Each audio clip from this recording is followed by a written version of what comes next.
The rain hammered against the taxi window like accusations I couldn't answer. My hands trembled as I counted the cash again, wet bills sticking together, 340 euros. Everything I'd managed to grab from the emergency fund hidden in my grandmother's cookbook before Gregor came home early. I pressed my palm against the cool glass, watching Milan's lights blur into watercolor streaks. Behind me, somewhere in that sprawling cityscape, was the apartment I'd shared with him for 18 months, the place where his love had slowly curdled into obsession, where compliments became criticisms, where care became control. Signorina, the driver's voice pulled me back. We're here. The Hotel Artemisia rose before us like a fortress of glass and steel, its elegant facade illuminated by golden lights that seemed to promise sanctuary. Too expensive. Far too expensive for someone fleeing with a hastily packed bag and 300 euros, but that was precisely the point. Gregor would never think to look for me somewhere like this. I paid the driver with trembling fingers, overpaying in my haste to escape the exposed feeling of being visible on the street. The lobby embraced me with warmth, scented of leather and sandalwood, a stark contrast to the cold rain outside. My sneakers squeaked against marble floors that probably cost more than my entire wardrobe. The night receptionist, an elegant woman in her 50s with silver-streaked hair, assessed me with practiced discretion. I knew what she saw, a 26-year-old woman in jeans and a soaked jacket, mascara likely smudged from crying in the taxi, carrying a duffel bag that screamed desperation rather than vacation. Good evening. How may I assist you? I need a room. My voice came out steadier than I felt. Just for tonight. She consulted her computer, her expression revealing nothing. We have a standard room available for 280 euros. Nearly everything I had. But what choice did I have? I couldn't go to friends. Gregor knew them all. My family was in Verona, too far to reach tonight, and the women's shelter. I'd called them twice in the past month, always hanging up before they answered, unable to admit I needed help. I'll take it. As I counted out the bills, my phone buzzed. My stomach clenched before I even looked. Gregor, where are you? Gregor. Valentina, this isn't funny. Come home. Gregor, I know you're upset, but we can talk about this. Gregor, don't make me come looking for you. The last message made my hands shake so badly I nearly dropped the phone. The receptionist's eyes flickered to the screen before returning to professional neutrality. Is everything all right, signorina? I forced a smile that felt like cracking porcelain. Fine, just a long day. She handed me a key card, her gaze lingering on my face with something that might have been understanding. Room 412. The elevators are to your right. If you need anything at all during your stay, please don't hesitate to call the desk. The emphasis on anything felt deliberate. A lifeline extended without questions asked. Thank you. The elevator ride felt eternal. My reflection in the mirrored walls showed a stranger, pale, hollow-eyed, hair plastered to her skull. When had I become this person? The vibrant art student who'd laughed easily and trusted freely seemed like someone from another lifetime. Room 412 was simple but immaculate. Cream walls, dove-gray bedding, a small desk by the window overlooking the rain-soaked city. I locked the door, engaged the deadbolt, dragged a chair under the handle for good measure. Only then did I allow myself to breathe. The shower was almost painfully hot, washing away the rain, and the lingering feeling of Gregor's hands on my shoulders that morning, gripping too tight as he'd asked where I'd been, who I'd talked to, why I was late coming home from work. The gallery where I worked part-time had become my only escape, those few hours where I could pretend my life was normal. I emerged wrapped in the hotel's plush robe, finally allowing myself to assess the damage. A bruise bloomed on my upper arm where he'd grabbed me 3 days ago. Not the first, never anywhere visible. Gregor was careful that way. My phone continued its persistent buzzing. Gregor. I'm worried about you. Gregor. Your boss said you left work early. Are you sick? Gregor. Valentina, answer me. Gregor. I talked to Marco. He said he saw you getting into a taxi with a bag. Ice flooded my veins. Marco. Our neighbor. Gregor's friend. Of course he'd been watching. Gregor. Whatever you're thinking, don't. You know you can't survive without me. The worst part? Some terrible, broken part of me wondered if he was right. I had 60 euros left. No family nearby. Few friends who hadn't slowly drifted away as Gregor isolated me. A part-time job that barely covered my share of rent. But I had something more valuable. I had left. Finally, after months of telling myself tomorrow, next week, when I save enough money, I had actually walked out the door. I turned off my phone, the sudden silence both liberating and terrifying. The hotel room felt surreal in its tranquility. Clean sheets that smelled of lavender. Silence broken only by rain against glass. Safety, however temporary, however expensive. I should have slept. Exhaustion weighed on every limb. Instead, I stood at the window, watching the city breathe below. Somewhere out there, Gregor was searching. I knew him well enough to know he wouldn't simply accept my absence. He'd call my work, my friends, maybe even the police. painting himself as the concerned boyfriend of an unstable woman. By morning, I needed a plan. My grandmother's voice echoed in my memory, thick with her Sicilian accent. Valentina mia, when you feel trapped, remember, even the smallest door can lead to freedom if you're brave enough to walk through it. This hotel room was my door. Tomorrow, I'd figure out where it led. I was just climbing into bed when voices in the hallway made me freeze. Male voices, speaking in rapid Italian too low for me to make out words. My heart hammered as footsteps paused outside my door, a beat of silence. Then they moved on, fading down the corridor. Paranoia, I told myself. Just other guests. This was a hotel. People came and went, but I dragged the chair back under the door handle anyway. Sleep, when it finally came, was fitful and full of dreams. Gregor finding me, Gregor dragging me home, Gregor's voice promising it would never happen again, that he'd change, that I'd made him do this by leaving. I woke with a start to pale morning light filtering through rain-streaked windows. My phone, when I powered it on, showed 23 missed calls, 14 text messages, 3 voicemails I couldn't bring myself to listen to, and 1 message from an unknown number. I know where you are, coming to bring you home where you belong. The phone slipped from my nerveless fingers. He'd found me. Somehow, impossibly, Gregor had found me. I was shoving clothes into my bag with shaking hands when logic finally penetrated panic. How could he know which hotel? Milan had hundreds, unless Marco, the neighbor who'd seen me leave. If Gregor had pressured him, threatened him, Marco might have remembered something. The taxi company. There were only so many that serviced our neighborhood. I had to leave, now, before he arrived. But where would I go with 60 euros and nowhere safe to hide? The hotel phone on the nightstand rang, shrill and unexpected. I stared at it, heart pounding. It rang again. Again. With trembling hands, I lifted the receiver. Signorina Ricci? The receptionist's voice. Professional, but with an undertone I couldn't identify. There's a gentleman in the lobby asking for you. He says he's your boyfriend. He's quite insistent. My voice emerged as barely a whisper. Don't tell him I'm here. Please. A pause. Then quietly, he's already shown me a photograph. He knows you're registered. The room spun. I gripped the edge of the desk to steady myself. I'm calling security, she continued. But Signorina, perhaps you should speak with management. There's a service elevator. 4th floor, East Wing. They can help you leave discreetly. I wasn't thinking clearly, operating purely on instinct as I grabbed my bag and fled into the corridor. The service elevator. East Wing. My feet carried me on autopilot, sneakers silent on plush carpet. I nearly collided with him. A man emerged from a doorway marked private, impeccably dressed in a charcoal suit despite the early hour. Tall, broad-shouldered, with dark hair swept back from a face that could have been carved from Carrara marble. His eyes, storm gray and penetrating, fixed on me with an intensity that stopped me cold. You're running, he observed. Not a question. His voice carried the cultured accent of northern Italy, each word precisely placed. I need the service elevator. My voice shook. Please. My ex-boyfriend is downstairs and I know who's downstairs. He stepped aside, gesturing toward the elevator behind him. Come, I hesitated. Everything about this man screamed danger of a different kind than Gregor. Power, control, authority that expected obedience. Voices echoed from the main corridor. Gregor's voice, raised and angry. The decision made itself. I followed the stranger into the elevator. The service elevator descended in silence, broken only by the mechanical hum of cables and my ragged breathing. The man beside me stood with perfect stillness, his presence filling the small space like smoke, invisible but impossible to ignore. Thank you, I managed, for helping me. His mouth curved slightly, though it didn't reach his eyes. I haven't helped you yet, Signorina. I've merely postponed the inevitable. The elevator opened onto a corridor I'd never seen.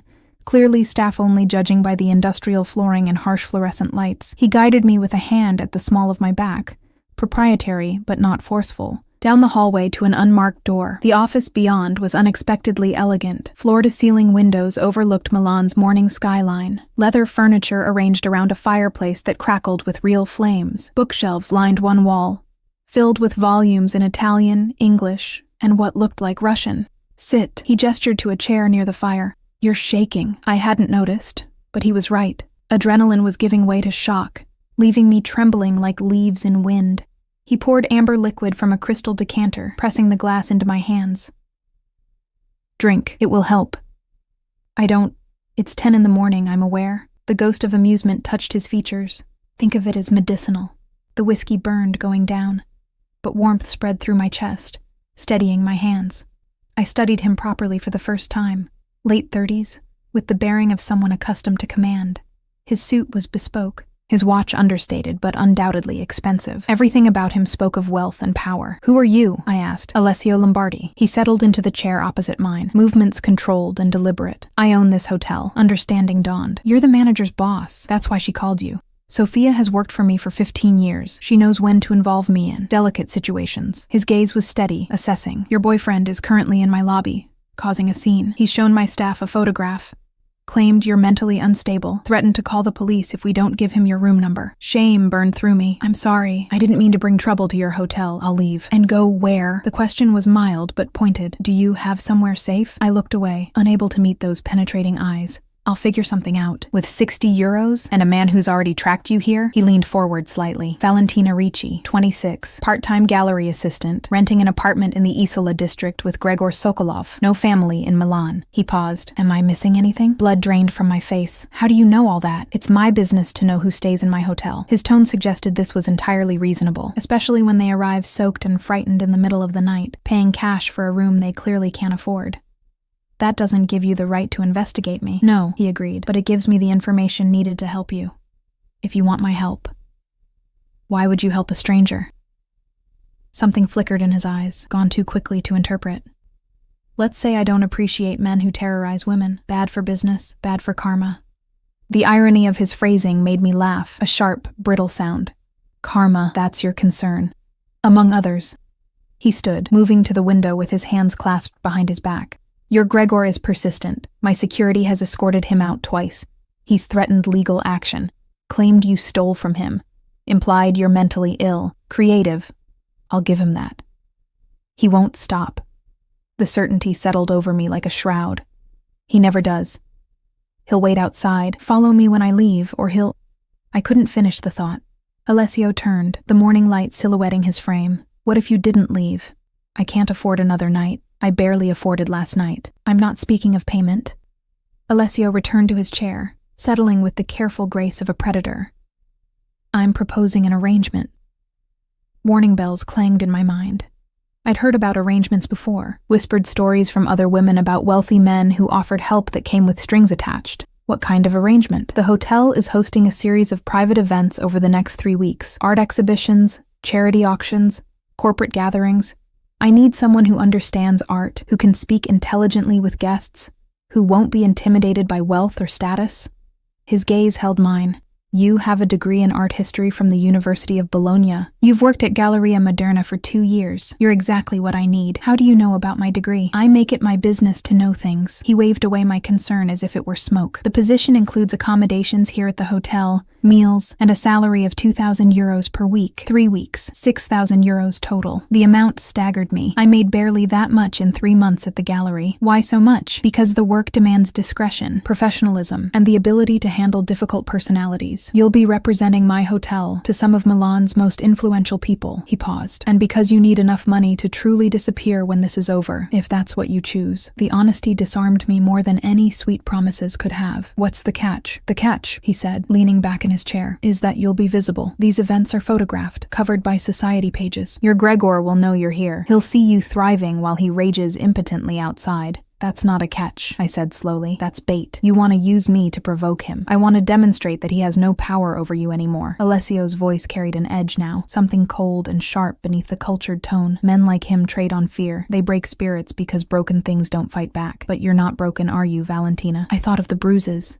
The constant anxiety, the way I'd learned to anticipate his moods like reading weather patterns. I feel pretty broken. Feeling broken and being broken are different things. He stood, extending his hand. You got in that taxi. You found this hotel. You're sitting here negotiating terms instead of collapsing into helplessness. That's not broken.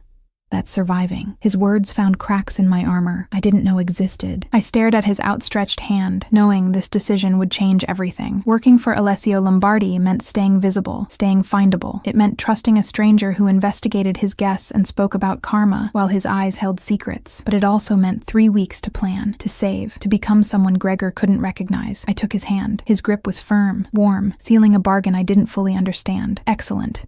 He released me and moved to his desk, producing a legal document with efficiency that suggested he'd had it prepared before I agreed. Standard employment contract. Room 806 will be yours for the duration. It's a suite, actually. More space than 412. Better view. I'll have your belongings moved up immediately. I don't have much to move. Then it won't take long. He slid the contract across the desk with a pen. Read it carefully. I don't do business with people who sign blindly.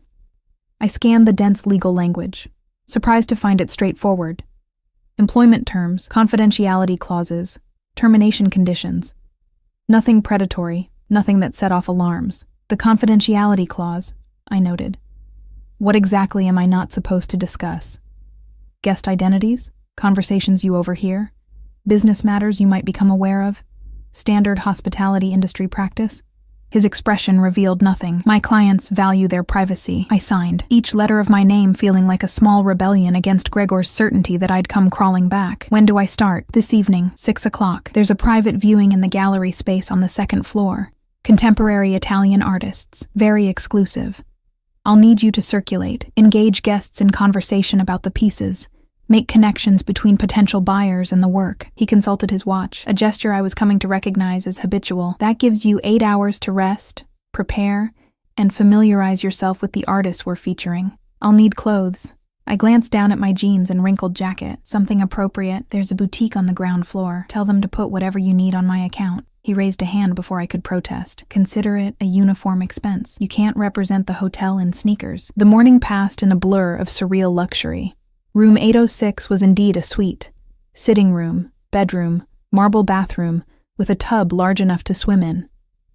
My pitiful duffel bag looked absurd in the walk-in closet. The boutique proved equally disorienting. The manager, a sleek woman named Carlotta, showed no surprise when I mentioned Signor Lombardi's account.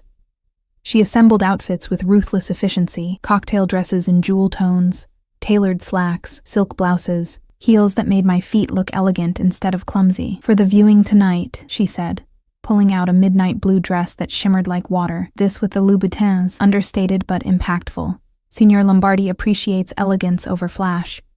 You dress women for him often? Something flickered across her face. I dress women for the hotel events often. It's not the same thing. But the way she said it made me wonder. Back in the suite, I tried to rest as Alessio had suggested, but sleep remained elusive. My phone, still powered off, felt like a grenade on the nightstand. Eventually, I turned it on, bracing for the inevitable onslaught. 47 missed calls, 32 text messages. The voicemails I still couldn't bring myself to hear. Gregor, I know you're at the Artemisia. The desk won't tell me your room, but I'll wait. Gregor, you can't hide from me. Gregor, I talked to your boss. You're fired, by the way. She doesn't appreciate employees who abandon their shifts. That one made my stomach clench. The gallery had been my sanctuary, my escape, but I couldn't think about that now. Gregor. Valentina, stop this childish game. I forgive you for running. Come out and we'll talk. Gregor, you're making a fool of yourself. Gregor, fine, stay there. See how long you last without me. The final message, sent an hour ago, carried a different tone. Gregor, I'm not leaving Milan without you. You're mine. I deleted every message, blocked his number, and immediately felt both liberated and terrified. Cutting him off felt like cutting a tether in a storm, freedom and danger in equal measure. At 5, I began preparing for the evening. The midnight blue dress fit perfectly, skimming curves I'd forgotten I had under Gregor's constant criticism. The heels added 3 inches, changing my posture, my confidence. Makeup carefully applied to hide the dark circles, the pallor, the fear. The woman in the mirror looked like someone I used to know, someone I might become again. A knock at the door made my pulse spike. Through the peephole, I saw a young man in hotel uniform. Signorina Ricci? Signor Lombardi sent me to escort you to the gallery. The gallery space on the second floor took my breath away. Soaring ceilings, perfect lighting, walls painted in warm neutrals that made the artwork sing. 20 pieces from 10 contemporary Italian artists, each more stunning than the last. I was absorbing a particularly striking abstract when Alessio appeared at my elbow. You look nervous. I haven't done this before. Not at this level. You worked at Galleria Moderna for 2 years. You've dealt with collectors. Middle-class collectors buying pieces for their living rooms. Not. I gestured vaguely at the gathering crowd visible through the glass doors. Whatever this is the same, just with more zeros. He handed me a glass of champagne I hadn't asked for. Breathe. You know art, they know money. Help them connect the two. What if they ask questions I can't answer? His smile was genuinely amused now. Then be honest. Say you're not sure, but you'll find out. Wealthy people respect authenticity more than they respect pretending expertise you don't have. The doors opened. Guests flowed in like a tide. Women in designer gowns, men in impeccable suits, the subtle scent of expensive perfume and older money. I recognized faces from magazines, from news programs. Milan's elite gathered in Alessio's hotel to sip champagne and consider art. Show time, Alessio murmured. Then louder, approaching a couple examining a sculpture near the entrance. Buonasera. Welcome. May I introduce Valentina Ricci, our art specialist for the evening. The next 2 hours passed in a haze of conversations about technique, symbolism, Investment potential. I fell into the rhythm of it, reading people's genuine interest versus social obligation, matching them with pieces that spoke to their sensibilities rather than just their wallets. A silver-haired man in his 60s spent 20 minutes with me discussing a controversial mixed-media piece, ultimately deciding to purchase it not despite but because his wife would hate it. A young tech entrepreneur gravitated toward the abstracts, responding to their energy and chaos. An elderly woman with kind eyes wanted something that reminded her of her granddaughter. We found it in a delicate watercolor of olive groves. I was explaining the provenance of a bronze sculpture when I felt it, the prickling awareness of being watched. I turned to find Alessio across the room, engaged in conversation, but with his gaze fixed on me. Something in his expression made my breath catch. Not attraction exactly. Assessment, as if he were re-evaluating a calculation. The moment our eyes met, he looked away, returning his attention to his companion with seamless grace. Signorina, the sculpture's potential buyer, prompted me to continue. I refocused, pushing away the strange flutter Alessio's attention had created. This was work, nothing more. The evening wound down past 11. Guests departed with promises to consider, to return, to be in touch. 3 pieces sold outright. Several more garnered serious interest. Alessio appeared as the last guests filtered out, 2 glasses of wine in hand. You were extraordinary. I was terrified. I know, that's what made it extraordinary.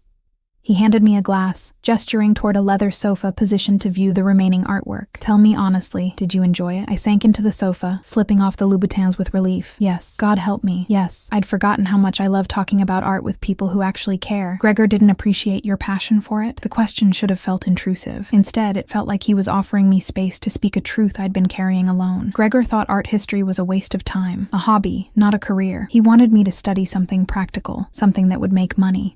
I took a long sip of wine, which is ironic, coming from a man who works in his father's company and has never had an original thought in his life. You stayed with him anyway. Love makes you stupid. I regretted the words immediately. Too honest, too raw, or what I thought was love.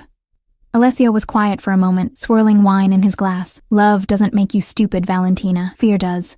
And men like Gregor are very good at making women afraid. The understanding in his voice surprised me. You sound like you know something about it. I know something about control. His expression darkened. About men who use it to compensate for their own inadequacies. Before I could ask what he meant, he stood, offering his hand to help me up. It's late. You did excellent work tonight. Rest tomorrow. The next event is Saturday evening. His hand was warm, calloused in unexpected places for a man in expensive suits. I wondered briefly what put those calluses there before dismissing the thought. Alessio? I stopped him as he moved toward the door. Why are you really helping me? He turned back, and for just a moment, something vulnerable flickered across his features. Maybe I'm tired of watching powerful men destroy everything beautiful they touch. Maybe I want to see what happens when someone fights back. Then he was gone, leaving me alone with half-drunk wine and questions I wasn't sure I wanted answered. The next morning arrived with weak sunlight filtering through gauzy curtains. I woke disoriented, taking several seconds to remember where I was. Not Gregor's apartment, the hotel, my sanctuary, bought with 3 weeks of my life and sealed with Alessio Lombardi's enigmatic assistance. My phone, which I'd foolishly checked before bed, had accumulated 17 new messages from unknown numbers. Gregor, using different phones to circumvent the block. Each message a variation on the same theme. Concern bleeding into accusation, promises bleeding into threats. Unknown. Valentina, please. I'm worried about you. Just let me know you're safe. Unknown. Your mother called me. She's scared. How can you do this to her? Unknown. That hotel owner won't protect you forever. Unknown. I saw you last night. That blue dress. You looked beautiful. You always were beautiful when you listened to me. The last one made my skin crawl. He'd been here. Watching the gallery event through the windows, perhaps. Or maybe he'd slipped inside. Anonymous among the wealthy crowd. I was deleting the messages when a soft knock interrupted. A hotel attendant with breakfast I hadn't ordered. Fresh cornetti, espresso, fruit that looked like art. Compliments of Signor Lombardi, Signorina. He also asked me to give you this. A note, written in decisive handwriting. Your ex-boyfriend attempted to gain access to the hotel at 6 a.m., claiming to be your husband with a room key he'd lost. Security escorted him out. He's been banned from the property. If he continues to harass you, I have resources beyond hotel security. Use them. AL, resources beyond hotel security. The phrasing was deliberately vague, but the implication clear. Alessio Lombardi had power that extended beyond the legitimate boundaries of hospitality management. I should have been afraid. Instead, I felt a complicated relief. The day stretched before me, unstructured and strange. For the first time in 18 months, I had nowhere to be, no one demanding my time, no walking on eggshells around Gregor's shifting moods. The freedom felt almost suffocating. I spent the morning exploring the hotel's amenities I'd never imagined using. The rooftop pool, empty in the November chill. The library, stocked with volumes in 6 languages. The small gym where I attempted yoga and gave up after 10 minutes, my body too tense to find any peace in the poses. Eventually, I gravitated back to the gallery space. In daylight, without the crowd, I could study the pieces properly. The controversial mixed-media work the silver-haired man had purchased revealed layers I'd missed in the evening chaos. Bold, violent brushstrokes overlaying delicate pencil sketches. Rage and tenderness fighting for dominance on the same canvas. It's about his mother. I spun to find Alessio standing in the doorway, dressed more casually than I'd seen him. Dark jeans, a charcoal sweater that emphasized the breadth of his shoulders. The artist, he clarified, moving to stand beside me. Luca Mariani. His mother had borderline personality disorder. He says this piece is what it felt like to be loved and destroyed simultaneously. That's heartbreaking. That's honest. He tilted his head, studying the piece with genuine interest. Most people want art to be beautiful. Luca makes art, that's true. We stood in silence for a moment, both contemplating the violent tenderness frozen in paint and ink. I got your note, I said finally. Thank you. For handling Gregor. It's handled for now. He'll try again. Alessio's tone carried the weight of certainty. Men like him don't accept rejection easily. In his mind, this is temporary insanity on your part. He's waiting for you to come to your senses. I'm not going back to him. I know that. You know that. But he doesn't believe it yet.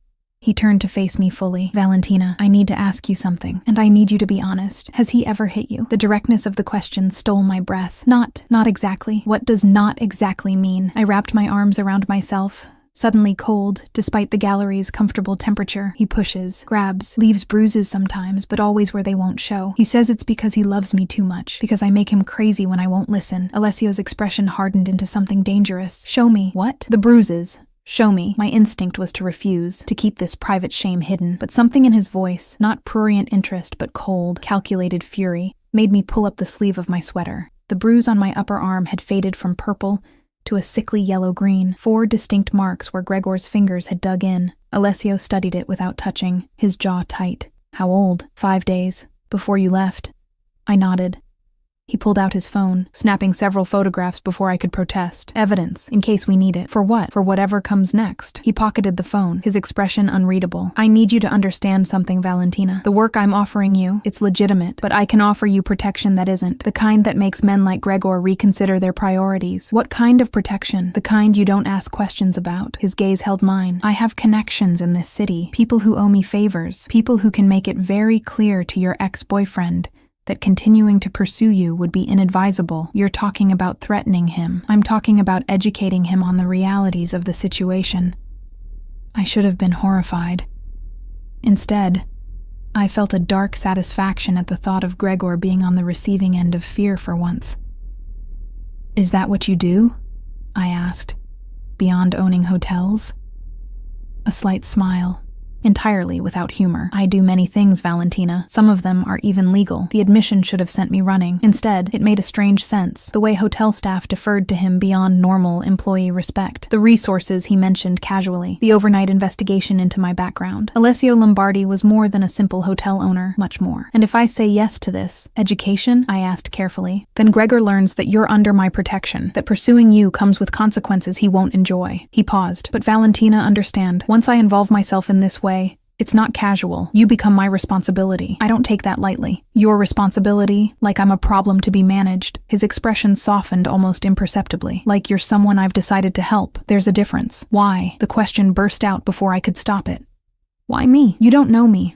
I'm nobody. Just another woman running from a bad relationship. You're not nobody. His voice carried unexpected intensity. You stood in my gallery last night and made art come alive for people who see everything in terms of investment potential. You left a man who was destroying you, even though leaving meant having nowhere to go. You're surviving when most people would have crumbled. He paused. That's not nobody, Valentina. That's extraordinary. The compliment lodged somewhere behind my ribs, warm and uncomfortable. I wasn't used to being seen this way. As strong rather than difficult, surviving rather than stubborn. I need to think about it, I said finally. Fair enough. He checked his watch, that habitual gesture. I have a meeting. Tomorrow night's event is a corporate gathering. Tech executives, very casual. More about networking than art. Wear something comfortable. And Valentina? He paused at the doorway. Whatever you decide about my offer, the job stands. You don't have to accept one to keep the other. After he left, I sank onto the leather sofa, my mind spinning. 3 days ago, my life had been Gregor's apartment, my part-time gallery job, and carefully managed terror. Now, I was living in a luxury suite, working for a man who admitted to having illegal connections, considering whether to accept protection that came from sources I shouldn't trust. My phone buzzed. Another unknown number. Unknown. I talked to a lawyer. You can't just leave, Valentina. We have a lease together, shared assets. You're stealing from me by taking your things. The audacity of it made me laugh, a sharp sound in the empty gallery. I'd taken one duffel bag of my own clothes. Everything else, furniture, electronics, even the artwork he'd purchased to improve my taste, remained in the apartment. But to Gregor, my leaving was theft. I'd stolen myself from him, the possession he valued most. I was composing a response when better judgment prevailed. Engaging would only give him what he wanted, my attention, my emotional energy, proof that he could still affect me. Instead, I blocked this number too, added a note to my phone to block any unknown numbers automatically, and made a decision. I found Alessio in his office, sitting behind an expansive desk with 2 computer monitors and a view of Milan spreading beneath him like a kingdom. I want your help, I said, without preamble. Whatever you're offering, I want it. He studied me for a long moment. You're sure? No, but I'm sure I don't want to spend the rest of my life afraid of him. If you can make him stop, I want that. He nodded once, decisive. Then consider it done. It will take a day or 2 to arrange. In the meantime, continue with the hotel work. Keep your phone's location services off. Don't go anywhere alone. I feel like I should ask what you're going to do. You should, but you won't. His mouth curved slightly, because you're smarter than that. He was right. I didn't want to know the specifics. Plausible deniability felt safer than complicity. The corporate event tomorrow, he continued, shifting gears smoothly. 75 executives from a German tech firm. They're launching a product in the Italian market. Want to network with local business leaders. Your job is to facilitate conversation, make connections, ensure no one stands alone looking uncomfortable. I thought this was about art. It's about people, Valentina. The art was just the medium last night. Tomorrow, the medium is innovation and opportunity. You'll adapt. His confidence in me felt unearned, but strangely bolstering. What if I can't? Then you'll learn. That's what the 3 weeks are for. Learning what you're capable of when someone isn't constantly telling you you're inadequate. The observation cut close to truths I'd been avoiding. Gregor's voice still echoed in my head, cataloging my flaws, my failures, my inability to function without him. Go, Alessio said, not unkindly. Rest. Read the briefing materials I'll have sent to your room. Tomorrow night you'll be brilliant. I left, unconvinced of the brilliance but willing to try. That evening, I ordered room service, something I'd never imagined doing, and spread the briefing materials across the suite's dining table. Company profiles, executive bios, talking points about the German-Italian business relationship. Halfway through memorizing names, my phone rang from an unknown international number. Against my better judgment, I answered. Valentina, Gregor's voice, tight with suppressed fury. Enough of this game. How did you get this number? I have my ways, just like I have ways of finding you wherever you think you can hide. He paused. I know about your new job, playing dress-up for some hotel owner. Do you think he cares about you? You're a novelty, Valentina. A project. When he's bored, you'll be back on the street where you belong. Don't call me again. I'll call whenever I want. You're my girlfriend. We have a future together. You're just confused right now. Influenced by the wrong people. I was confused, I said, surprised by the steadiness in my voice. For 18 months I was confused. But I'm very clear now. We're done, Gregor. Accept it. I'll never accept it. His voice dropped to something darker. You're mine, Valentina. You'll always be mine. And if I can't have you, I'll make sure no one else does either. I ended the call, my hands shaking. The threat hung in the air like poison. I should have called the police, should have filed a restraining order, should have done all the things rational people did when faced with credible threats. Instead, I called the only number I had memorized. Alessio answered on the first ring. What happened? How did you know something happened? You wouldn't call otherwise. A pause. Tell me. I relayed the conversation, Gregor's threat echoing in my memory. I'm coming up, Alessio said. Don't open the door for anyone else. He arrived within 5 minutes, which meant he'd been somewhere in the hotel. In his office, perhaps, or making his nightly rounds. He listened to the recording I'd had the presence of mind to make, his expression growing colder with each word. "Tomorrow becomes tonight," he said finally. "I'm making the call now." "What call?" "The one that ensures Gregor Sokolov learns the error of his ways." He moved toward the door, then paused. "Pack a bag. Not everything. Just what you'd need for a few days. There's a possibility he might try something desperate in the next 24 hours. I want you somewhere even more secure." "More secure than a hotel suite?" "Yes." He met my gaze. "My home. It's not an imposition. It's a precaution. And Valentina?" His voice softened slightly. "You did the right thing. Calling me. Don't doubt that." After he left, I sat in the elegant suite that had been my haven for 3 days, wondering how I'd arrived at this moment, running from one man's obsession into another man's protection. But Alessio's protection felt different. Dangerous, yes. Mysterious, absolutely. But there was a fundamental respect in how he treated me. Asking rather than demanding, offering rather than taking. I began to pack, choosing practical clothes, comfortable shoes. Through the window, Milan glittered with 1,000 lights, each one a life being lived in ways I couldn't imagine. Somewhere out there, Gregor was planning his next move, certain of his right to reclaim me, and somewhere closer, Alessio was making calls that would change the equation entirely. I was a pawn in a game I didn't fully understand, but for the first time in 18 months, I was a pawn choosing her own moves. That had to count for something. Alessio's home occupied the top 2 floors of a converted industrial building in Porta Romana, accessible only by a private elevator that required both a keycard and fingerprint scan. The security measures should have alarmed me. Instead, they felt comforting after Gregor's threat. "Welcome to my sanctuary," Alessio said as the elevator opened directly into his loft. The space took my breath away. Exposed brick walls, soaring ceilings with original steel beams, floor-to-ceiling windows overlooking Milan's skyline. But unlike the hotel's calculated elegance, this space felt lived in. Books stacked on every surface, a well-worn leather sofa facing a fireplace, art that was clearly chosen for love rather than investment. "You have a Mariani," I said, recognizing the artist's violent tenderness in a painting above the fireplace. "I have 3. Luca's a friend." Alessio set my bag down, moving through the space with familiar ease. "He painted that one after his mother died. Said it was the first time he could paint her without feeling like she might climb out of the canvas and hurt him." The raw honesty of the statement matched the painting's emotional brutality. I moved closer, studying the layered textures, the way rage and grief competed for dominance. "Your guest room is upstairs," Alessio continued. "Private bathroom, everything you should need. But Valentina..." He turned to face me, his expression serious. "I need to be clear about something.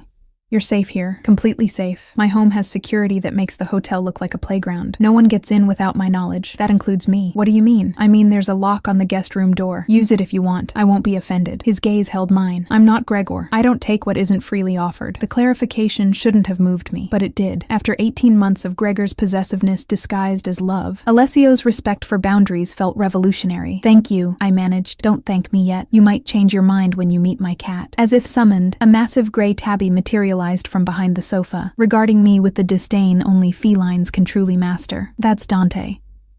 He's an asshole, but he's my asshole." Alessio's affection for the cat was evident in his voice. "He'll probably sleep on your bed whether you want him to or not. Fair warning." I laughed, the sound surprising me with its genuineness. "I like cats." "Good, because he already likes you, which is rare. Usually takes him weeks to tolerate new people." Dante patted over, rubbing against my ankles with a purr that sounded like a small engine. I bent to scratch behind his ears, earning an approving rumble. "Traitor," Alessio muttered at the cat, but his smile betrayed his pleasure. The moment felt surreal in its domesticity. Hours ago, Gregor had threatened me.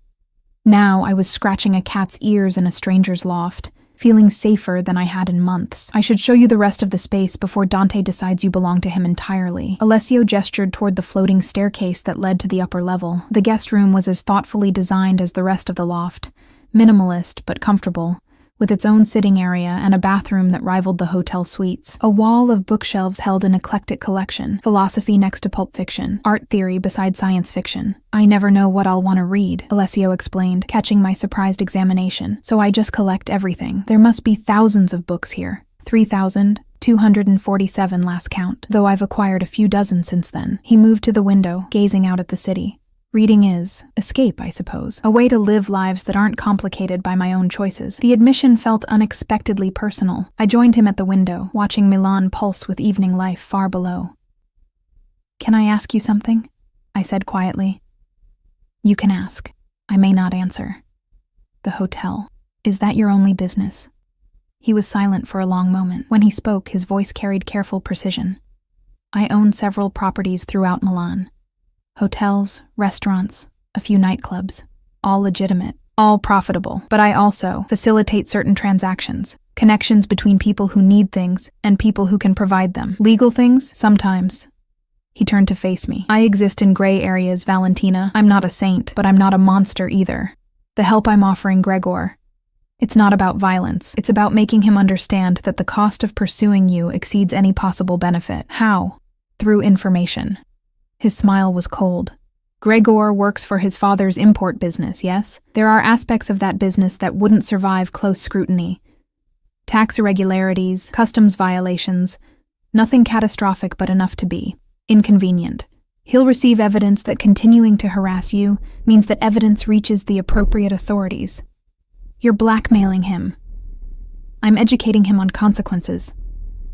Alessio's expression hardened. He threatened to ensure no one else could have you if he couldn't. That's not love, Valentina. That's ownership. And I don't tolerate men who think they own women. The conviction in his voice made me study him more carefully. This is personal for you, not just me. The principal. Something shifted behind his eyes. My mother spent 20 years with a man who thought he owned her. My father. He was traditional in his views. Women belonged in certain places, behaved certain ways. My mother tried to leave him 3 times. Each time, he convinced her she couldn't survive without him. What happened? She died when I was 17. Heart attack, officially. But I think she died from carrying fear in her chest for 2 decades. His voice remained even, but pain threaded through it. I swore I'd never be like him, and I'd never let men like him win. Understanding dawned, painful and complete. That's why you help. Why you notice when women arrive frightened at your hotel. I notice because I failed to notice soon enough with my mother. He moved away from the window, his posture defensive despite his casual stance. I can't save everyone, but I can save the ones who cross my path.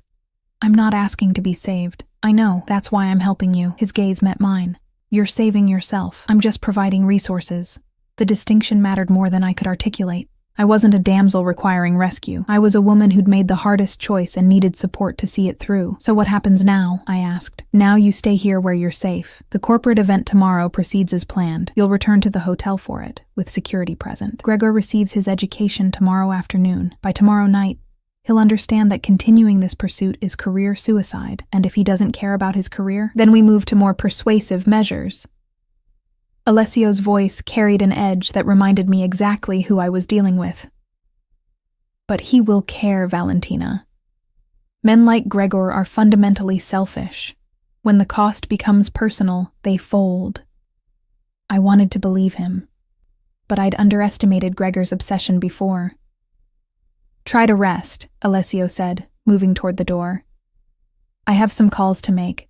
Help yourself to anything in the kitchen. Dante will probably join you shortly. He's a shameless beggar. After he left, I explored the room more thoroughly, finding small touches that revealed more about Alessio than any conversation could. Books annotated in the margins with thoughts and questions. A framed photograph of a woman who had to be his mother, her smile warm, but her eyes holding shadows. A collection of international currency, suggesting travels to places I'd only dreamed of visiting. True to Alessio's warning, Dante appeared within minutes, launching himself onto the bed with the presumption of ownership. I lay beside him, scratching his chin while he purred, the normalcy of the moment a balm against the day's chaos. My phone remained mercifully silent, all unknown numbers blocked. But I knew Gregor wouldn't simply disappear. He'd find other ways to reach me, other pressures to apply. I must have dozed, because I woke to the scent of food and Alessio's voice calling from downstairs.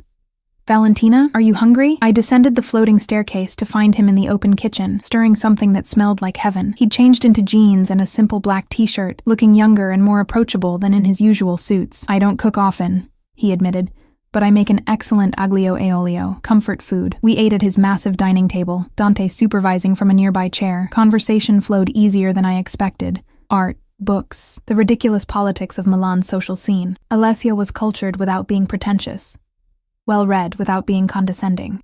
You're not what I expected, I said finally. What did you expect? I don't know. Someone more intimidating, I suppose. You own hotels, have mysterious connections, make problems disappear. I can be intimidating when necessary. His smile was wry, but I find it exhausting. Being myself is easier. Who is yourself? He considered this, swirling wine in his glass. Someone who's made peace with being complicated. I do things I'm not proud of, but I sleep well because I draw lines I won't cross. Hurting innocent people is one of those lines. And Gregor? Blackmailing him doesn't count as hurting someone? Gregor is far from innocent. Alessio's voice hardened. He put his hands on you, Valentina. He threatened you. He's trying to hunt you down like your property he owns. Whatever happens to him, he's earned. The fierce protectiveness in his tone made something warm unfurl in my chest. I'd spent so long being told my perceptions were wrong, my reactions excessive, that having someone validate my experience felt revolutionary. Thank you, I said softly, for believing me, for helping. Don't thank me yet. Tomorrow might get complicated. He was right. The next day started quietly enough. I worked in the guest room, memorizing executive bios for the evening event. Alessio left mid-morning for meetings, leaving me with his security code and strict instructions not to open the door for anyone. Around 2, my phone rang from a number I recognized, the gallery where I'd worked. Valentina, Maria, my former boss, sounded uncomfortable. I need to talk to you about something. If this is about Gregor saying I quit, it's about Gregor, yes. He came here this morning, insisted on waiting for you despite me explaining you no longer worked here. Valentina, he became aggressive, started going through the storage room where you kept your personal items. Security had to escort him out. Horror washed through me. Did he take anything? I'm not sure. The storage room is a mess. But Valentina, he left a note. For you. I don't know if I should read it or... Read it, I interrupted, my heart pounding. A pause, then Maria's voice, tight with concern. It says, you can't hide from love. I know where you sleep now. See you tonight. Ice flooded my veins. How could he know about Alessio's loft? Unless... My mind raced back to leaving the hotel last night. The private elevator. The car Alessio had sent. Had Gregor been watching? Followed us? Maria, thank you for calling. I have to go. I ended the call and immediately dialed Alessio. Valentina, what's wrong? Gregor knows where I am. He left a note saying he knows where I sleep, that he'll see me tonight. Silence on the other end. Then, quietly. Stay exactly where you are. Lock yourself in the guest room. I'm sending someone I trust to stay with you until I can get there. His name is Marco. Tall, bald, scar above his left eye. Don't open the door for anyone else. Alessio. I'm handling it, Valentina. Trust me. He ended the call, leaving me alone with Fear and Dante, who seemed to sense my distress, and pressed against my leg with unusual gentleness. I locked myself in the guest room as instructed, pushing a heavy chair under the door handle for good measure. Through the window, I could see the street below, watching for any sign of Gregor. 20 minutes later, the elevator chimed. I pressed myself against the wall, heart hammering, until I heard Alessio's voice. Valentina, it's me. Marco is with me. You're safe. I removed the chair and opened the door to find Alessio looking grimmer than I'd ever seen him, accompanied by a man matching Marco's description. Imposing, professional, armed. Marco will stay here until this is resolved, Alessio said. You're not going to tonight's event. You're staying here where you're secure. But the job is protecting you, not putting you in front of windows where he might be watching. His voice softened. Valentina, Gregor is escalating. That changes things, changes my approach. What does that mean? It means I'm done playing nice. Something dangerous flickered in his eyes. It means Gregor Sokolov is about to learn what happens when you threaten what's mine. The possessiveness in his phrasing should have alarmed me. Instead, it felt like armor against the world. What are you going to do? Whatever's necessary. He cupped my face gently, his thumb brushing my cheekbone. Trust me? I searched his eyes, finding determination in something else. Genuine concern that had nothing to do with duty or debt. Yes, I whispered. I trust you. His smile was brief but real. Good. Stay with Marco. I'll be back before morning. Then he was gone, and I was left with a silent bodyguard and a cat, waiting for whatever storm Alessio was about to unleash on my behalf. Marco proved to be unexpectedly good company for a man whose job involved the implied threat of violence. He stationed himself in the main living area, alternating between monitoring security feeds on his tablet and reading a battered paperback mystery. You like Camilleri? I asked, recognizing the Italian crime author's work. He looked up. Surprised. You know his work? I grew up in Verona. My grandmother loved the Inspector Montalbano series. I settled onto the sofa, Dante immediately claiming my lap. She said Camilleri understood that solving mysteries was really about understanding people. Your grandmother was wise. Marco's expression softened slightly. Mine said something similar, that the world makes sense if you pay attention to why people do things, not just what they do. We fell into comfortable conversation, carefully avoiding the topic of Gregor or why exactly I needed protection. Marco had worked for Alessio for 8 years. He told me, ever since Alessio had helped with a family situation. What kind of situation? The kind where my sister's husband thought his fists solved arguments. Marco's voice remained level, but steel underlay it. Signor Lombardi ensured he understood the error of his ways. My sister and her children are safe now. That kind of debt, you don't repay it, you pay it forward. Another piece of the Alessio puzzle clicked into place. He didn't just help women fleeing abuse. He built a network of people loyal because he'd intervened when others looked away. Is that what this is? I asked. Paying it forward? Maybe. Or maybe the boss sees something in you worth protecting beyond obligation. Marco's knowing look made me flush. He doesn't usually bring people to his home. This loft is sacred space. The fact that you're here says everything. Says what? That you matter to him, more than he's probably admitted to himself yet. Before I could process that observation, Marco's tablet chimed. He studied it, his expression darkening. What is it? Motion sensors on the ground floor. Someone's attempting to access the building. He stood, hand moving to the weapon holstered at his side. Stay here. Lock the guest room door. Don't come out until I tell you. I retreated upstairs as instructed, my heart pounding. Through the guest room window, I had a partial view of the street below. A familiar figure paced near the building's entrance, occasionally looking up at the windows. Gregor, he'd actually come here, had somehow found Alessio's address and was attempting to gain access. My phone rang. Alessio's number. He's here, I said without preamble. Gregor's outside. I know. Marco alerted me. I'm 5 minutes away.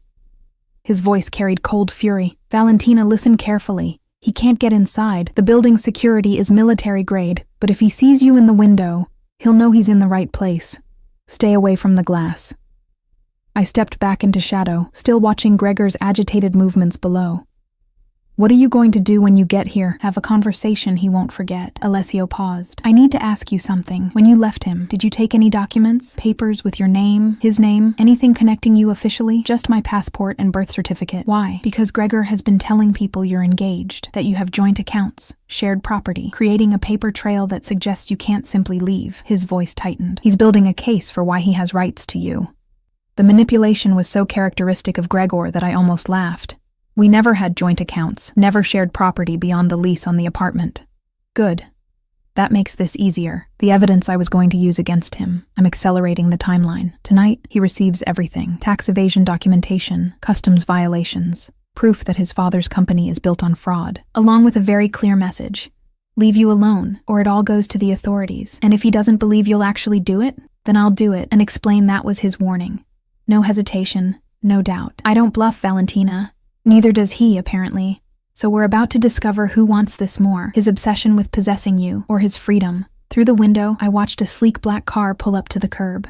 Alessio emerged, followed by 2 men I didn't recognize. They moved with the same efficient purpose as Marco, trained, prepared, dangerous when necessary. I'm here, Alessio said unnecessarily. Stay on the phone. I want you to hear this. I watched Gregor turn as Alessio approached, watched his body language shift from agitated to defensive. Even from this distance, I could see his surprise at being confronted.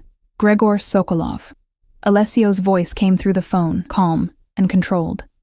We need to talk. Who the hell are you? Gregor's voice, accented and aggressive. This is private property. My property, actually. This building and 4 others on this block. Alessio moved closer, his companions flanking him. You've been harassing Valentina Ricci, making threats, stalking her to multiple locations. That ends tonight. Valentina is my girlfriend. I have every right. You have no rights where she's concerned. The temperature in Alessio's voice dropped several degrees. She left you. She's made clear she wants no contact with you. You've chosen to ignore that, chosen to escalate from harassment to threats. That was a mistake. You don't know what you're talking about. Valentina is confused, influenced by the wrong people. She needs help. She needs you to leave her alone. Alessio's patience seemed to thin. I'm offering you one opportunity to walk away. Stop contacting her. Stop looking for her. Move on with your life. Do that, and the information I have about your family's business practices stays private. Even from my elevated position, I could see Gregor stiffen. What information? Tax fraud, customs evasion, money laundering, enough to interest multiple government agencies, enough to destroy your father's company and send both of you to prison. Alessio's voice remained conversational, making the threat all the more chilling. I'm a businessman, Gregor. I understand cost-benefit analysis. Is your obsession with a woman who doesn't want you worth losing everything else? You're bluffing. You don't have anything. One of Alessio's companions stepped forward, handing Gregor a tablet. Even from my distance, I could see Gregor's face pale as he scrolled through whatever was displayed. That's a small sample, Alessio continued. The full dossier is considerably more damning. It goes to the authorities tomorrow morning unless you convince me otherwise. This is blackmail. This is education. Alessio cut him off. You've built your life on your father's money and connections. Valentina built hers on survival and strength. She doesn't need you. She never did. Accept that truth, walk away, and your life continues. Keep pursuing her, and everything you've taken for granted disappears. Gregor's hands shook as he shoved the tablet back. She's mine. She's her own. For the first time, real anger broke through Alessio's control. That's what you've never understood. People aren't possessions. Women aren't property. Valentina isn't yours, wasn't yours, will never be yours. She's a human being who made a choice to leave you. Accept it. You don't understand. Gregor's voice cracked. I love her. Everything I did because I love her. What you feel isn't love. Alessio's voice gentled slightly, not with sympathy, but with something like pity. Love doesn't require bruises. Love doesn't need threats. What you feel is obsession. Control, fear of losing something you've convinced yourself you own. That's not love, Gregor. That's sickness. Through the phone, I heard Gregor's sharp intake of breath. Then, unexpectedly, he started to cry. Harsh, broken sobs that should have moved me, but only made me feel empty. I can change, he choked out.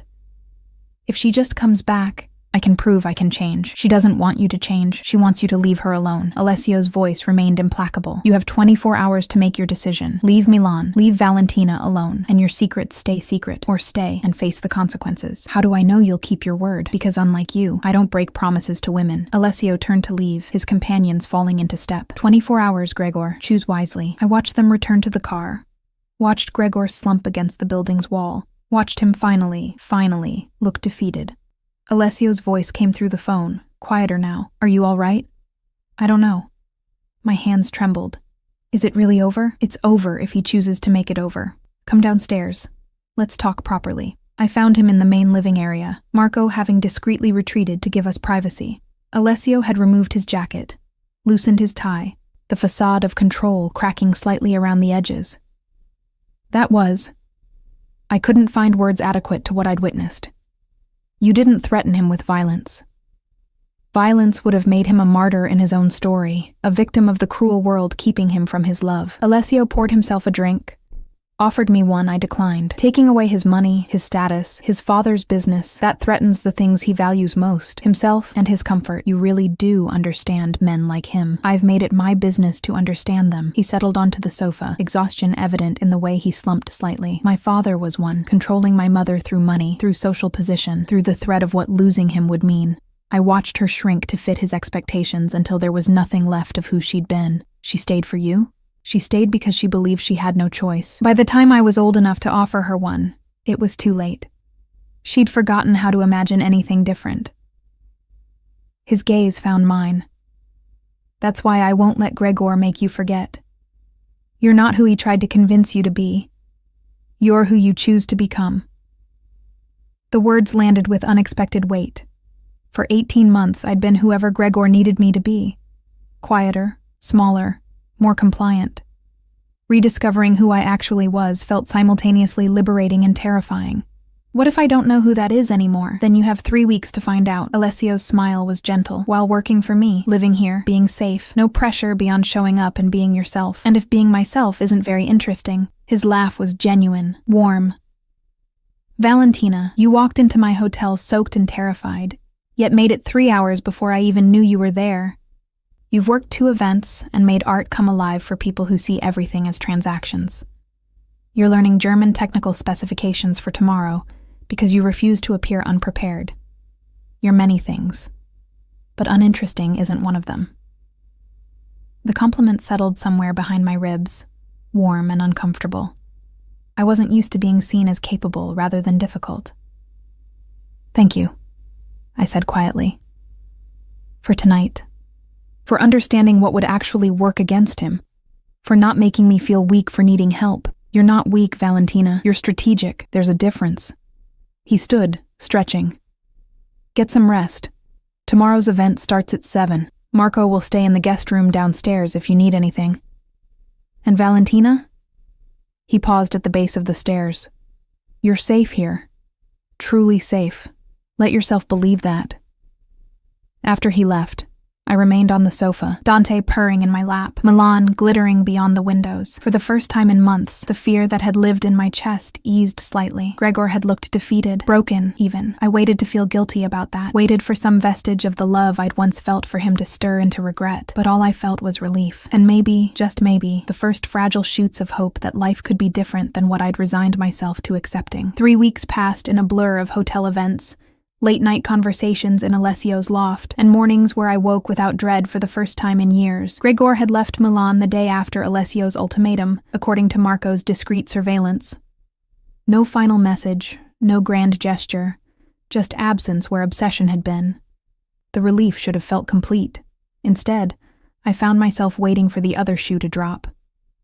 "You're doing it again," Alessio observed during breakfast on what would be my final day, expecting disaster. "Can you blame me?" I pushed eggs around my plate, appetite absent. 3 weeks ago, I was running from a man who threatened to destroy me. Now I have 6,000 euros saved and he's just gone? It feels too easy. Nothing about this was easy, Valentina. His voice carried gentle reproach. You chose to leave when leaving was terrifying. You trusted a stranger to help you. You rebuilt yourself piece by piece while working events that terrified you. That's not easy. That's extraordinary. You keep using that word. I met his gaze across the table. Extraordinary. I'm not. I'm just surviving. Surviving is extraordinary when the alternative is easier. He set down his coffee, giving me his full attention. Do you know what I see when I look at you? Someone who refused to disappear, even when a man tried very hard to make her. That's power, Valentina. Real power. The conviction in his voice made something crack open in my chest. Over 3 weeks, Alessio had become not a friend exactly, but something more complicated. My employer, my protector, and increasingly, someone whose opinion mattered more than was wise. What happens now? I asked. Today is my last day. The last event is tonight. Tomorrow I trailed off, realizing I had no plan beyond leaving the safety Alessio had constructed around me. Tomorrow you make choices, he said simply. That's what freedom means. The ability to choose for yourself. And if I don't know what to choose, then you take time to figure it out. The hotel job is over, but... He hesitated, unusual for him. I have a proposition, an actual business one, before you assume otherwise. I'm listening. The events over the past 3 weeks have been more successful than any I've hosted previously. The feedback specifically mentions you. Your knowledge, your ability to make people comfortable, your genuine passion for art and culture. He leaned back, watching my reaction. I want to hire you permanently as my cultural liaison, organizing and hosting events, curating art for my properties, representing my hotels to Milan's cultural elite. The offer stunned me. That's a real job, a career, with a real salary, 3,000 euros monthly, plus bonuses based on event success, full benefits, allowances for professional development. He paused. And housing, if you want it. There's a studio apartment in one of my buildings, smaller than here, but yours. No obligation to accept, no strings attached to the job if you decline. My mind reeled. Financial stability, meaningful work, independence. Why? The question emerged smaller than intended. Why invest in me like this? Because you're good at it. Because Milan needs more people who care about art beyond investment potential. Because, he stopped, something vulnerable flashing across his features. Because I've enjoyed having you around, and I'm selfishly hoping you'll stay. The admission hung between us, weighted with implications neither of us seemed ready to examine. Can I think about it? Take all the time you need. The offer stands regardless. He checked his watch. That habitual gesture. I have meetings until 5. Tonight's event is at 8. The charity auction, our finale. Wear something that makes you feel powerful. After he left, I climbed to the guest room that had been mine for 3 weeks. My belongings, meager when I'd arrived, now included a wardrobe of elegant clothes, books Alessio had recommended, small luxuries I'd purchased with my earnings. Evidence of a life beginning to take shape.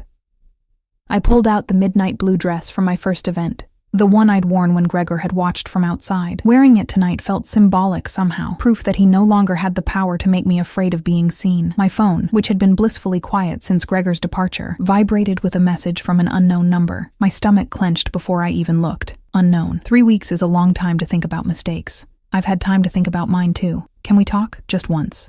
To end things properly. My hands trembled. Even with a single initial I knew. Gregor. Using yet another number to circumvent my blocks. I should have deleted it immediately. Should have told Alessio, let Marco handle it. Instead, I found myself typing a response. Me.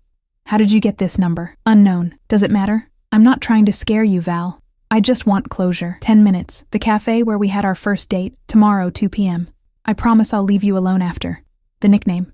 Val, something he'd called me when things were good, sent an unwelcome pang through me, not of longing, but of mourning for the woman who'd believed in what we had. Me. Why should I trust you? Unknown. Because I'm not the monster you've made me into. I was hurt, angry. I said things I didn't mean. But Valentina, I'm getting help. Real help. A therapist. I'm working on the anger issues. I want you to see that I'm trying to change. The message sounded reasonable, mature even. Everything Gregor's previous communications had lacked, which made it more dangerous, not less. I showed the exchange to Marco when he arrived for evening duty. It's a trap, he said without hesitation. Men like him don't change in 3 weeks. They just get better at manipulation. But what if he's serious? What if I refuse this one conversation and he escalates again? Then we handle it. But Valentina, Marco's expression was grave. The moment you respond, the moment you agree to see him, you're telling him the boundary is negotiable, that if he persists long enough, you'll give in. Is that the message you want to send? He was right. I knew he was right. But some wounded part of me wanted to believe Gregor could change. Because if he couldn't, what did that say about the 18 months I'd spent with him? About my judgment? About my worth? I need to tell Alessio, I said finally. I already did. He's on his way back. Alessio arrived within 20 minutes, his expression thunderous as he read the messages. You're not going, he said flatly. This is textbook abuser behavior.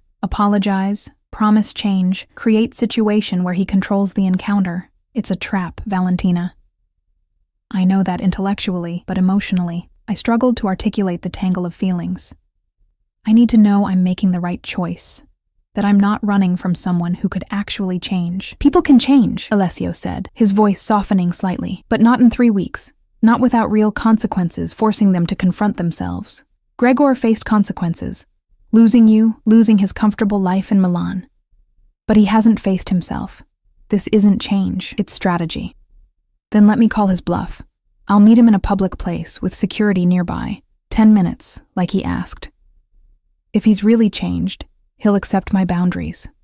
If not, I met Alessio's gaze. Then I'll know for certain. No more doubts. Alessio's jaw tightened. For a long moment, he said nothing, clearly warring with the desire to protect me and the recognition that this was my choice to make. I don't like it, he said finally, but I understand it. So here's how this works. You meet him in the hotel cafe, not some random location. Marco and 2 others are at nearby tables. I'm watching from security cameras. At the first sign of aggression, the first raised voice, we intervene, and Valentina, his gaze held mine with intensity that stole my breath. 10 minutes, not a second more. You don't owe him more than that. I nodded, already second-guessing my decision but needing this closure. The charity auction that night was our most successful event yet. I moved through the crowd in my midnight blue dress, facilitating bidding wars, connecting donors with causes, feeling powerful in the way Alessio had suggested. The woman Gregor had diminished felt impossibly distant. Alessio found me near the end of the evening, as the final items sold and champagne flowed freely. You were magnificent tonight, he said, offering me a glass. 3 major donors have asked specifically about working with you on future events. Good practice for the real job. I accepted the champagne, my decision about his offer crystallizing. Yes, by the way, to everything. The job, the apartment. I want to stay. His smile transformed his face. You're sure? Terrified, but sure. The city destroyed me once. I want to see if I can rebuild myself here. You already have. He clinked his glass against mine. But Valentina, about tomorrow, with Gregor. You don't have to do this. You don't owe him anything. I owe myself this, the certainty that I made the right choice. I sipped champagne, gathering courage for what I needed to say. These 3 weeks, working for you, living in your space, it's given me something I haven't had in years. Not safety, though, that too, but belief that I could be someone beyond what Gregor convinced me I was. You always were someone beyond that. Alessio's voice dropped, intimate despite the crowd around us. I just helped you remember. The way he looked at me made my pulse quicken in ways that had nothing to do with fear. Over 3 weeks, something had shifted between us. Employer and employee, protector and protected, but also something more complex. Something neither of us had named. Tomorrow, I said, needing to vocalize the plan to make it real. After I meet Gregor and end this properly, maybe we could. Talk about things that aren't work or safety or practical arrangements. Understanding flickered in his eyes. I'd like that. The next afternoon found me in the hotel cafe, hands wrapped around a cooling latte, watching the entrance for Gregor's arrival. Marco sat 3 tables away, absorbed in his phone but hyper-alert. 2 other security personnel positioned strategically throughout the space. Gregor entered at precisely 2 looking thinner than I remembered, older. He spotted me immediately and approached with careful steps, as if I might bolt. Valentina. My name in his mouth no longer carried power. Thank you for coming. 10 minutes, I said without preamble. You said you wanted closure, so talk. He sat across from me, his hands fidgeting with a sugar packet. I've been thinking a lot about us, about what went wrong. What went wrong is that you thought love meant ownership, that you put your hands on me when you got angry, that you couldn't accept no as an answer. I know, his voice cracked. I know I hurt you. The therapy has helped me see how toxic my behavior was. How I let jealousy and insecurity turn me into someone I hate. 3 weeks of therapy doesn't undo 18 months of abuse. Gregor, I know that too. I'm not asking you to come back. I'm asking you to see that I'm trying, that I'm not the monster you think I am. You're not a monster, I agreed, but you're not safe either, and I deserve safety more than you deserve redemption. His eyes widened, as if he'd never considered my safety as separate from his narrative of heartbreak. So that's it? 3 years together and you just walk away? 18 months, I corrected. And yes, that's it.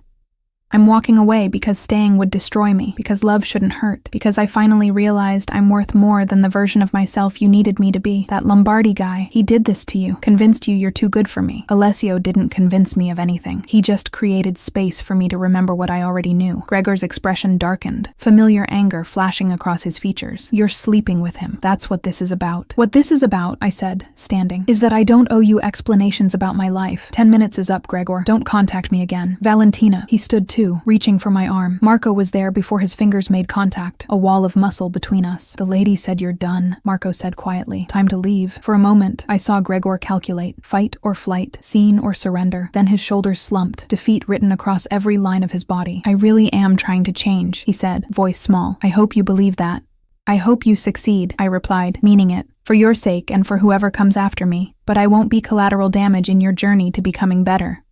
I watched him leave, waiting for some surge of emotion, grief, guilt, satisfaction.